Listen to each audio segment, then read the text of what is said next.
Alors, les traitements systémiques du psoriasis sont des traitements qui sont utilisés lorsque le psoriasis est trop important, trop étendu, pour utiliser des traitements locaux ou un traitement par photothérapie.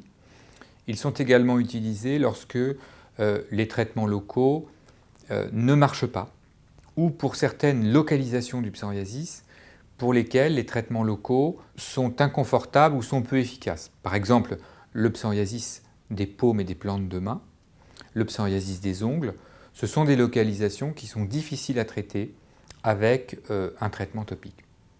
Alors, de quel type de traitement systémique dispose-t-on ? On dispose de deux grands types de traitements systémiques. On a tout d'abord, premier type, ce qu'on appelle les traitements systémiques traditionnels. Pourquoi traditionnels ? Parce qu'en fait, ils sont utilisés depuis 20, 30 ou 40 ans, suivant les traitements.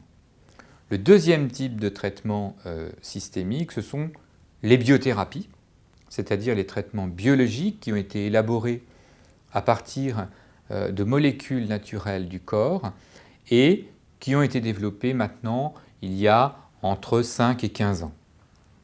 Pour les traitements systémiques traditionnels qui sont utilisés en première intention, ces traitements sont au nombre de 4.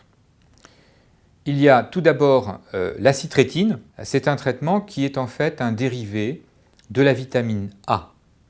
Ce traitement va ralentir le renouvellement de l'épiderme et il a également des effets immunologiques.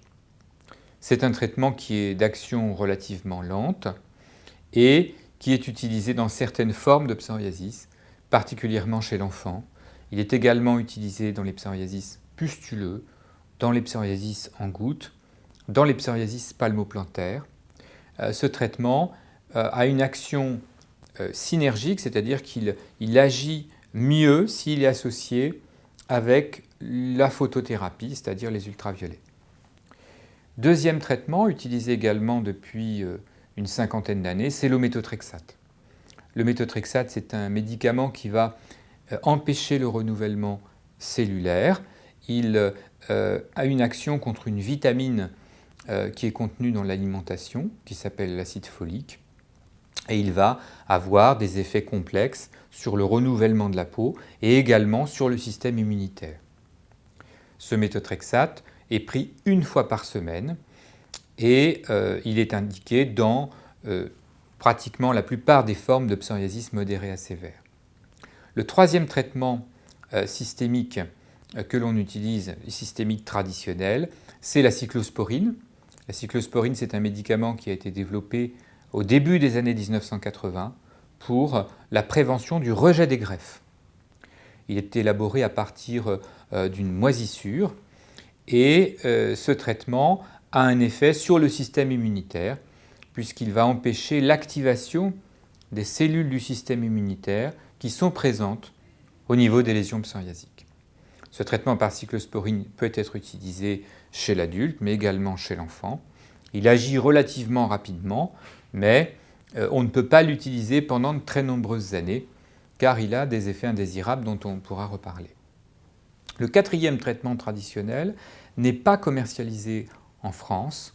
Il s'agit de l'acide fumarique qui existe en Allemagne ou en Angleterre, mais pour l'instant ce traitement n'est pas commercialisé en France.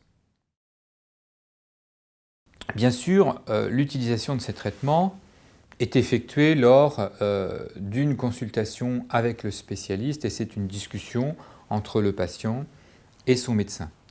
Il faut bien sûr évaluer la sévérité du psoriasis. Elle peut s'évaluer en fonction de critères que le médecin va mettre en évidence, notamment l'étendue des lésions, la sévérité des lésions, l'épaisseur des plaques, les symptômes. Par exemple, lorsqu'un psoriasis va occasionner des fissures, des saignements, lorsqu'il va gêner la marche, lorsqu'un psoriasis va toucher des zones du corps qui sont importantes dans la vie quotidienne, par exemple les mains, les ongles, les organes génitaux, le visage. Tout cela sont des critères qui permettent de dire le psoriasis est sévère, il retentit de façon importante sur la qualité de vie et le patient a besoin d'un traitement systémique. Donc c'est vraiment une discussion entre le médecin et son patient. On regarde également d'autres critères, comme par exemple, existe-t-il un rhumatisme psoriasique? Le psoriasis, dans 20% des cas, peut s'associer à un rhumatisme, soit au niveau des articulations périphériques, des mains, des pieds, mais également au niveau du rachis. Le psoriasis peut aussi entraîner des phénomènes de retentissement au travail, de stigmatisation dans la vie personnelle ou dans la vie affective. Tout cela, ce sont des critères de gravité qui sont appréciés lors de l'entretien. Donc lorsqu'on a un psoriasis qu'on dit modéré à sévère, c'est-à-dire qu'il y a ces critères de gravité dont je viens de parler, ou lorsque les traitements locaux sont inefficaces, dans ces cas-là, il y a une indication à proposer un traitement systémique. Quel traitement systémique choisir? Cela dépend de la forme de psoriasis, cela dépend de l'âge des personnes, cela dépend de ce qu'on appelle les comorbidités, c'est-à-dire les autres maladies que présente le patient. Donc il est très difficile de dire on va choisir ce traitement toujours et puis un autre traitement chez un autre patient. Ce qui est sûr, c'est que certains traitements peuvent être utilisés chez l'enfant. Par exemple, chez l'enfant, on va choisir principalement le soriatane, donc la citrétine, et en cas d'inefficacité ou d'intolérance, on pourra utiliser par exemple la cyclosporine ou éventuellement le méthotrexate. En cas d'inefficacité ou d'intolérance, on utilisera un agent biologique qui est autorisé dans le psoriasis de l'enfant, et dans ces cas-là, c'est l'étanercept, un anti-TNF. Pour les traitements systémiques traditionnels, on a un recul de plusieurs dizaines d'années. Le méthotrexate est utilisé depuis les années 50, la citrétine est utilisée depuis les années 70, la cyclosporine depuis les années 80. Donc on peut dire qu'on a un recul important sur ces traitements. On sait maintenant bien les utiliser. Pour les biothérapies, le recul est moins important. On a une quinzaine d'années de recul en rhumatologie et en gastro-entérologie, puisque certaines de ces biothérapies, essentiellement les anti-TNF, ont été d'abord utilisées en rhumatologie pour le traitement de la polyarthrite rhumatoïde et en gastro-entérologie pour le traitement des maladies inflammatoires du tube digestif. Donc on peut dire quand même qu'on a un recul de soit une quinzaine d'années pour les biothérapies, soit 30-40 ans pour les traitements systémiques. Sont-ils sans danger? Alors, aucun médicament efficace n'est sans danger. Ça, c'est un grand principe. L'idéal étant d'évaluer, et ça c'est le rôle de la discussion entre le patient et son thérapeute, d'évaluer le rapport bénéfice-risque. Il faut bien sûr toujours que le rapport bénéfice-risque soit favorable. Les bénéfices que le patient va tirer du traitement soient plus importants que les contraintes ou que les dommages qui sont à craindre.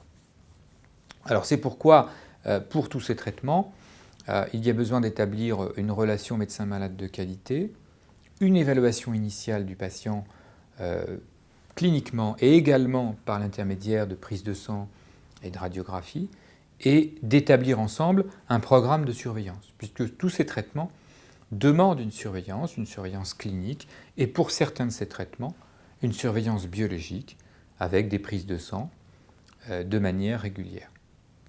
Donc ces traitements ont un rapport bénéfice-risque qui est favorable, ils ont une efficacité qui est bien démontrée dans le psoriasis, mais ils demandent une prise en charge et une surveillance en collaboration avec le patient, son médecin traitant et le praticien spécialiste. Alors prenons le cas de l'homme. Le seul traitement qui a une interaction avec la conception, c'est le méthotrexate. En effet, le méthotrexate peut modifier le nombre et la vitalité des spermatozoïdes quand un homme prend le méthotrexate. Donc il est recommandé, lorsqu'on prend du méthotrexate, de ne pas concevoir d'enfant tant qu'on prend le méthotrexate. De ce fait. Cependant, ce phénomène est totalement réversible si on arrête le méthotrexate. Donc si un homme sous méthotrexate veut un enfant, il doit arrêter le méthotrexate, attendre un cycle de formation des spermatozoïdes, c'est-à-dire une période de 3 mois, avant de mettre en œuvre la conception. Pour ce qui est de la femme, le phénomène est un peu différent. En pratique, chez la femme, certains traitements ne doivent pas être utilisés si une femme a un désir d'enfant pendant toute la durée du traitement et également pendant plusieurs mois après.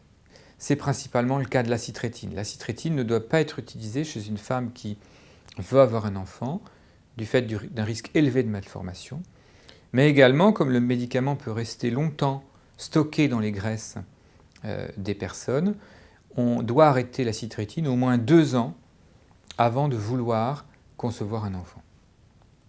Pour le méthotrexate ne doit pas être utilisé lorsqu'on veut un enfant, mais 3 mois après avoir arrêté le méthotrexate, une femme peut concevoir un enfant. Le seul traitement systémique traditionnel qui n'a pas d'effet négatif sur la conception et sur la formation de l'embryon, c'est la cyclosporine. La cyclosporine peut tout à fait être utilisée chez une femme qui désire un enfant. Elle peut également être tout à fait utilisée pendant la grossesse. Donc c'est un excellent traitement d'une femme enceinte qui a un psoriasis sévère et qui a besoin de maintenir un traitement systémique. En conclusion, on peut dire que les traitements systémiques ont modifié de manière importante ces 10 dernières années la prise en charge du psoriasis. La multiplication de ces traitements systémiques nous permet maintenant de prendre en charge pratiquement toutes les formes de psoriasis de manière adaptée. On observe encore aujourd'hui un retard important à l'utilisation de ces traitements systémiques. On voit encore trop de patients qui ont des psoriasis étendues, des psoriasis graves, et qui sont traités par des traitements topiques. Je crois qu'il est important que les patients comprennent que la prise en charge du psoriasis a évolué, qu'il y a des solutions adaptées en fonction des types de psoriasis, et que, avec un suivi régulier, ces traitements systémiques sont bien tolérés et permettent d'améliorer de manière durable la qualité de vie des patients avec un psoriasis modéré à sévère.